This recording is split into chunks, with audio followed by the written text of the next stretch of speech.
የደቡብ ኢትዮጵያ ክልል የመሬት አስተዳደር ቢሮ በቅርብ ጊዜ የተቋቋመ ቢሆንም የመሬት አስተዳደር ስርዓቱን በማጠናከርና የተበታተኑ አሰራሮችን ወደ አንድ ማዕከል በማምጣት ውጤታማ ስራዎችን እያከናወነ መሆኑን የቢሮው ምክትልና የመሬት አጠቃቀምና የጂኦስፓሻል ዘርፍ ኃላፊ ዶክተር ዮሴፍ ማሩ ገልጸዋል። ምክንያቱም እንደ ሀገር የምናቅዳቸው ግቦች የተለያዩ ኢኒሺዬቲቮች አሉ። በፌደራል ደረጃም በክልል ደረጃም አጠቃላይ እቅዶቻችን የምናወርደው መሬት ላይ ነው።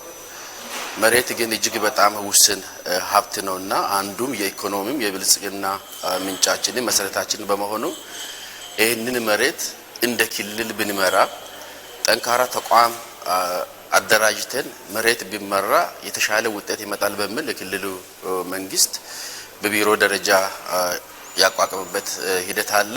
እንደ ሀገር ከተረጂነት ወደ ምርታማነት ለመሸጋገር መሬት ያለው ሚና ከፍተኛ መሆኑን በመጥቀስ በተለይም በገጠር መሬት የህግ ማዕቀፎችን በመተግበርና የመሬት አስተዳደርን በማዘመን አርሶ አደሮች ተጠቃሚ እንዲሆኑ በትኩረት መሰራት እንዳለበት አስገንዝበዋል። ባንኮች ቀጥታ ወደ ገጠርም ወርዶ ወደ አርሶ አደሩ ወርዶ ዲጂታል ካርታውን አስይዘው ዲጂታል ካርታ መሬት ብቻ አይደለም የሚያያዘው አጠቃላይ የአርሶ አደር ፕሮፋይል መሬቱ ምን ይመስላል፣ ምን ያህል ሄክታር ነው፣ የመሬቱ ስሪት ለምን የሚውል ነው፣ ለእርሻ ነው ወይ ለኢንቨስትመንት ነው ወይ፣ እዛ ደግሞ የአፈር ናሙናም ጭምር የተወሰደ የተለካ ስለሆነ በዘመናዊ ቴክኖሎጂ አጠቃላይ በፌደራል ደረጃም ከዚህ በፊት የነበረው የመረጃ ድርቀትም ጭምር የሚመልስ በመሆኑ ይሄ ደግሞ ካርታ ሲወጣ ከፌደራል ከናሽናል ዳታቤዝ ጋር ስለሚገናኝ በቀላሉ የትም ያለው ባንክ ብድር መስጠት ይችላል ማለት ነው። መድረኩ የእንኳን ደህና መጣችሁ ንግግር ያደረጉት የጌዴኦ ዞን መሬት አስተዳደር መምሪያ ኃላፊ አቶ ፍቃዱ ጥላሁን በዞኑ በሁሉም ገጠርና ከተማ አካባቢዎች የመሬት ልኬት በማከናወን አርሶ አደሮች የይዞታ ማረጋገጫና የብድር አገልግሎት ተጠቃሚ እየሆኑ መምጣታቸውን ተናግረዋል።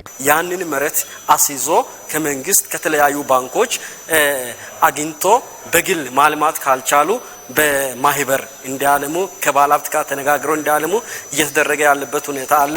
ከዚህም አንፃር ወደ 202 ሚሊዮን አካባቢ ያለውን ብር ከተለያዩ ባንኮች ብድር አግኝቷል ማለት ነው። ስለዚህ በዚህ ልክም ሞዴል አርሶ አደሮቻችን በአንድ አመት በሁለት አመት ትርፋማ ሆኖ ውጤታማ ሆኖ ብድር እየመለሱ ያሉበት ሁኔታ አለ። ዞን የመሬት አስተዳደር መምሪያ ኃላፊ አቶ ሳሙኤል ጃክሰን መሬት በየጊዜው ኦዲት ካልተደረገ በተለያዩ አካላት ስለሚበዘበዝ በቀጣይ ተግባራቸው በከተማ ካዳስተር ስራ ማጠናከር በገጠር ከፋይዳ ጋር የማስተሳሰር ተግባር ላይ በትኩረት እንደሚሰሩም ተናግረዋል።